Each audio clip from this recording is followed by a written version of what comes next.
Mi nombre es Giovanni Magdaleno y hoy vamos a hablar un poco sobre lo que es el potencial de acción de la membrana. Primero hay que definir que la membrana es esa estructura que define una célula y la separa del medio externo. En su superficie ocurren distintos procesos de intercambio, los cuales permiten mantener cierto equilibrio entre el interior y el exterior de la célula. Ahora bien, ¿qué es un potencial de membrana?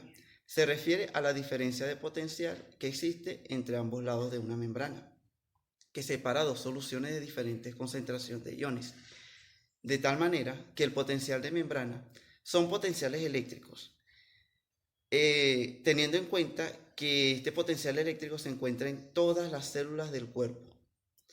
Como lo dice Becker, es una propiedad fundamental de todas las células. Se produce por el exceso de carga negativa en un lado de la membrana plasmática y el exceso de carga positiva al otro lado. Estos potenciales, como mencionamos, están presentes en todos los tipos de células y su magnitud varía entre menos 15 y menos 100 milivoltios, los cuales son las unidades de medida para establecer este voltaje. Algunas células, como las células nerviosas o musculares, generan impulsos electroquímicos rápidamente cambiantes a través de sus membranas. Y estos impulsos son utilizados para transmitir a través de las membranas de los nervios y los músculos impulsos para cualquier tipo de actividad. El potencial de membrana es muy importante y lo primero que hay que mencionar es que está medido por electrolitos o iones. Es necesario recordar que el ion que predomina en el líquido intracelular es el potasio, con carga positiva, mientras que el ion que predomina en el medio extracelular es el sodio, también con carga positiva. Una vez definido qué es el potencial de membrana, que es un potencial de membrana, el cual es un potencial eléctrico y que estos se miden con milivoltios, la cual es la unidad de medida, es necesario definir qué causa el potencial de la membrana, qué genera que esté en reposo o qué dispara hacia ese potencial de acción. En el potencial de reposo lo podemos definir como ese potencial eléctrico a través de la membrana plasmática de una célula que no ha sido estimulada, según lo establece Becker. También es necesario hablar un poco sobre la física básica de los potenciales de membrana. Como ya se mencionó, los potenciales de membrana son provocados por concentraciones de iones, de tal manera que la membrana celular puede ser selectiva, puede ser permeable a un ion en particular. Y esto es de gran importancia, pues es lo que permite que el medio intracelular quede o positivo o negativo para acceder a cualquier ion a su interior. Es necesario aclarar que la membrana es permeable tanto al sodio como al potasio. Esos son los principales. Ahora bien, el potencial de acción, según lo define Becker, es una despolarización eléctrica y repolarización breve, pero intensa de la membrana plasmática, producida por el movimiento y entrada de iones de sodio y posterior movimiento y salida de iones de potasio. Como lo establecimos ya, este proceso ocurre debido a la entrada o salida de los iones de los elementos ya mencionados. En la gráfica aquí mostrada podemos ver en resumen lo que vamos a estar explicando. Cada uno de los periodos que integran el potencial de acción, desde el potencial de reposo con su respectivo voltaje, pasando por el umbral de estimulación hasta llegar al pico de potencial de acción. Tenemos la repolarización y por último la hiperpolarización. Ahora tenemos los periodos del potencial de acción. El primero es el de latencia.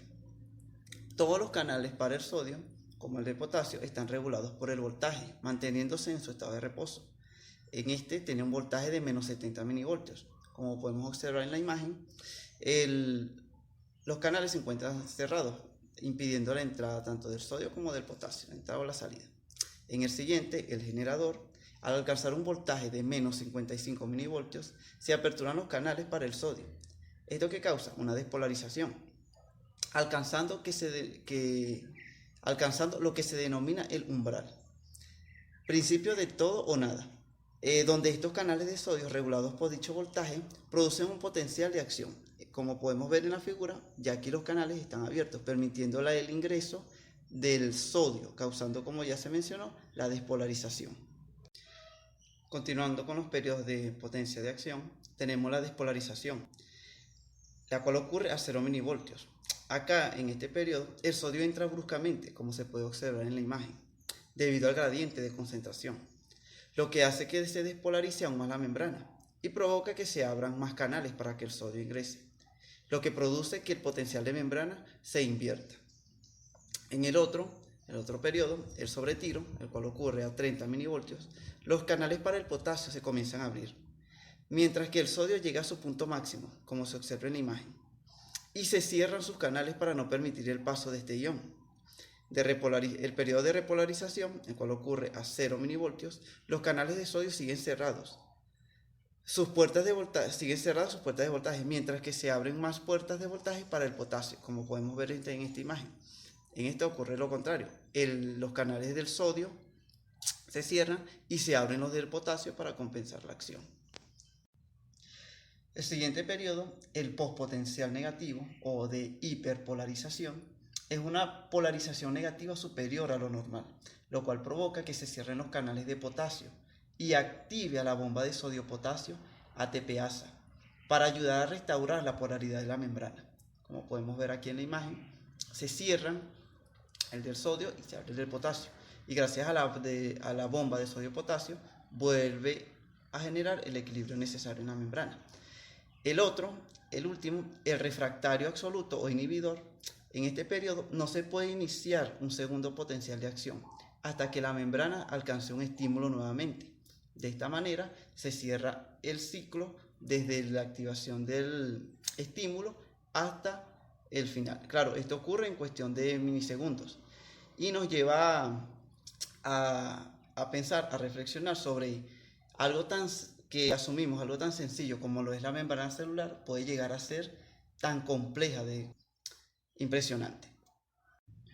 Por último tenemos la propagación de los potenciales de acción como un impulso.